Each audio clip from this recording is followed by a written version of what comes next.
Parsley flowers dressed in blue, painted pink skies, proof enough it's you. Oh, it's you. All creation claims you're true. All creation's eyes in all of you.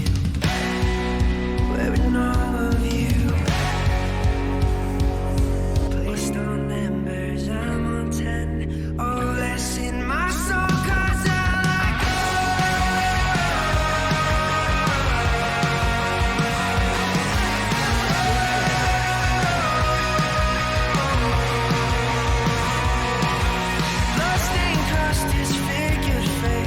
Jesus, I'm entwined into your grace, into your grace. And I can't even help it, I don't wanna go out of my mind, nothing about it, I can't help but just fall for your love. Oh, your love. Placed on embers, I'm on 10. Oh, that's in my soul, 'cause I let go.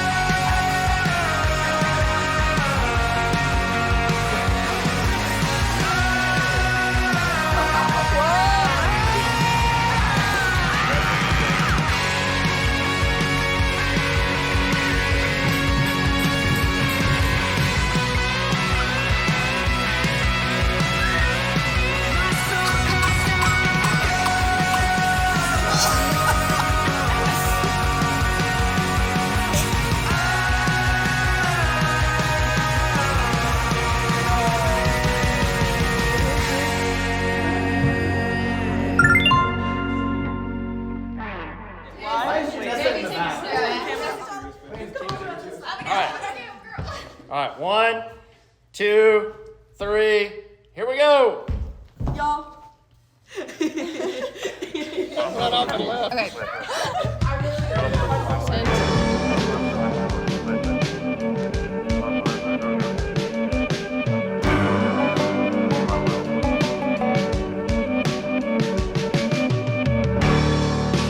Where'd all the time go? It's starting to fly.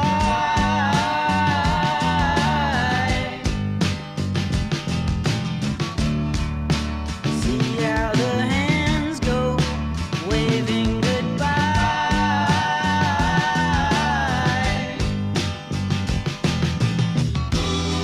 You know I get so forgetful when I look in your eyes.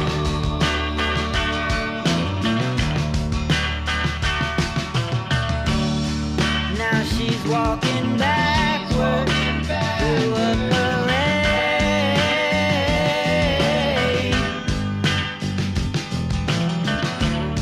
and I'm stuck in the shadow, blocking the shade.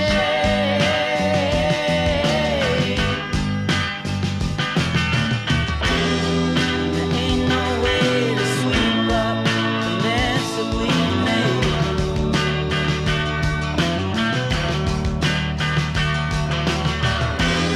She gets dressed up like a pillow, so she's always in bed. Flowers for the sick and dead. She's on the go, way too fast and way too slow. She'll turn to stone at hospitals and funeral homes. And when the tide rises, somebody sinks and is gone in the blink of an eye.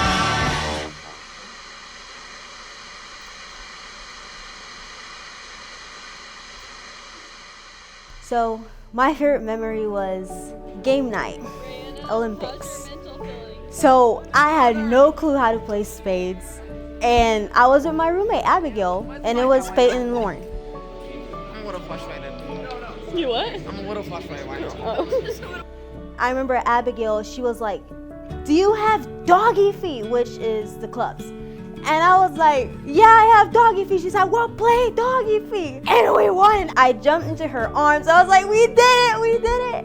Yeah, so doggy feet, hey, That's the new name for clubs, doggy feet. What are some of your favorite memories here? For men's conference, me, Caden, Boogie, and a guy named Wade put together a team. We thought we were going to dominate at the basketball tournament. We were so confident. We showed up and did not make it past the first round. We got beat by literally every single team. And so, you know, doing Leaders Academy proud. It's great. A moment in Olympics, just like a super, super powerful moment, and of just like our team coming together in prayer. And then we went and we were kind of the underdogs, but we like completely destroyed the other team in like 15 seconds in tug of war, and it was just very victorious. It was very fun. Getting in a car wreck. We were trying to avoid I-30, so I had to take a shortcut I knew about. Went to get back on the main road, had this bright, I'm talking bright yellow Ferrari in front of us that sucked at driving. Like, he would not go on the road, but he'd inch forward every time. And she finally thought he was going and just rear ends this guy. As soon as she got out of the car, I started laughing. Vanessa had flown out of her seat into the floor. We were going skeet shooting for Olympics. We're up by like 5, and we wanted to keep that streak going, and our team was super competitive. So I was like, I need to get this right. I walk up to Jason and I go, I cannot close my left eye. And I'm like trying to look, and I can't really see the red dot, the line of the target. And I just say go. And so I was like, it goes. I missed all 3 shots and I was shocked. But then we still ended up tying with them, and we're going another round. And I'm like, okay, I was determined. And so I go straight. And I tell Jason, I'm ready. And he's like, you got this. I shoot, and I get the shot, and I'm so excited. I jump, and I'm like, I got it. And I turn the gun on everybody. And then it literally goes right dead at Paul's head. Paul, if you're watching this, I do love you.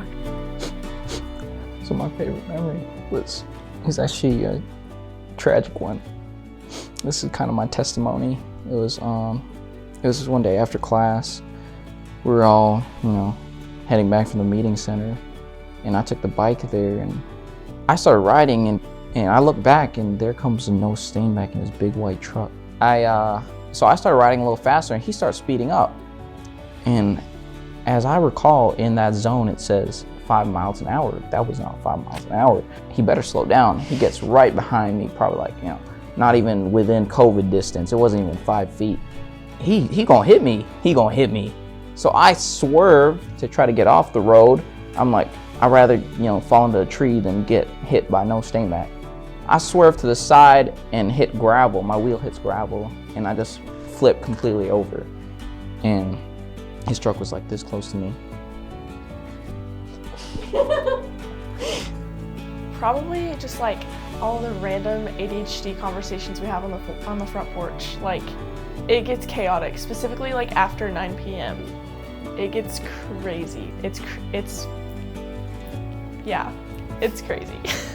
Seeing kids who weren't getting it and just like full wholeheartedly going after God and like raising their hands and raising their voices and like letting their hearts actually come forward, and like us interns were turning around and looking at each other and be like, do you see what I see? Do you see them getting it? Like, they're getting it. I wish I'd gotten it earlier. And so seeing them get it at 12, 13, 14 is like, okay, Lord, you're like, our prayers are coming to fruition and this is actually happening.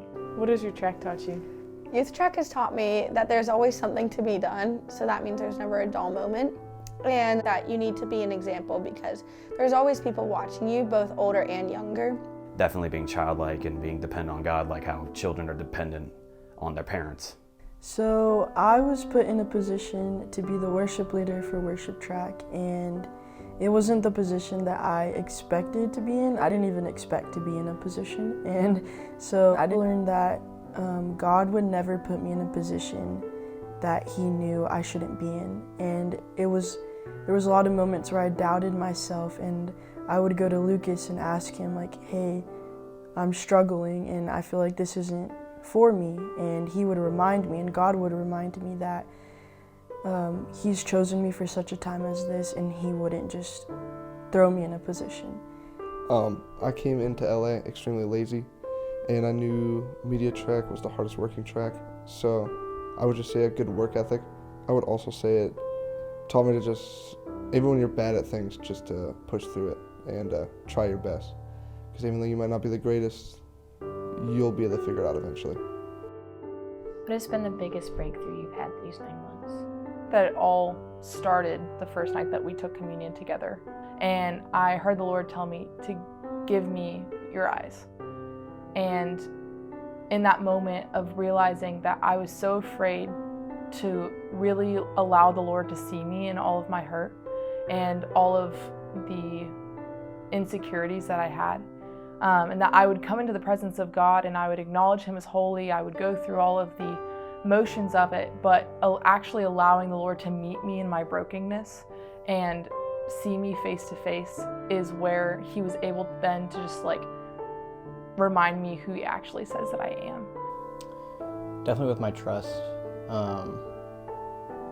It's been really easy to trust God whenever He's providing and, you know, taking care of me and everything. But it's been a lot harder when it feels like He's distant, but just knowing that He's not distant. And that's just, you know, that's a lack of me drawing near, because every time I feel like He's distant and then I draw near, He's there, so. I didn't feel loved by the Father. I felt overlooked. I felt that like I was doing everything that I could in my power to gain His love, and He just wasn't looking at me and He wasn't seeing me. I was doing everything that I could, and then in one of the last chapels, the Lord told me that He loved me, and the amount of just peace and just freedom that came from that was worth the entire 9 months of feeling overlooked, because it's like I learned that everything that I try to do to gain His love is not going to get His love, and that all I have to do is just sit and be still and be in His presence. I think I walk with a joy now, a joy of the Lord, and just I walk comfortably in my own skin. I'm not held down by fear, anxiety, insecurities no more, but you know, I find my identity through Christ. My identity has shifted completely. I came in 9 months ago hardly knowing who I was, hardly knowing what I had to offer, hardly knowing anything that the Lord had placed in me. And He has shifted it so much to where I see myself as His daughter, I see myself as chosen, I see myself as beloved. And my patience with people and myself, because I tend to be very critical of myself and others. And so being quick to give people the benefit of the doubt, or just to lend a hand even to myself, it's, again, I'm not relying on myself to do the good deeds. I rely on the Lord who does that through me. I think that if I could go back and tell myself all the healing that I was going to get, I wouldn't believe myself. I don't recognize the girl that I was when I came into this in September. I came in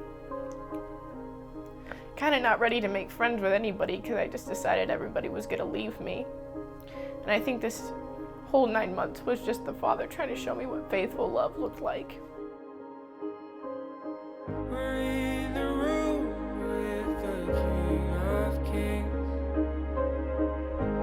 Jesus, you're the one who's come to me. Not yesterday's love, here we bring a brand new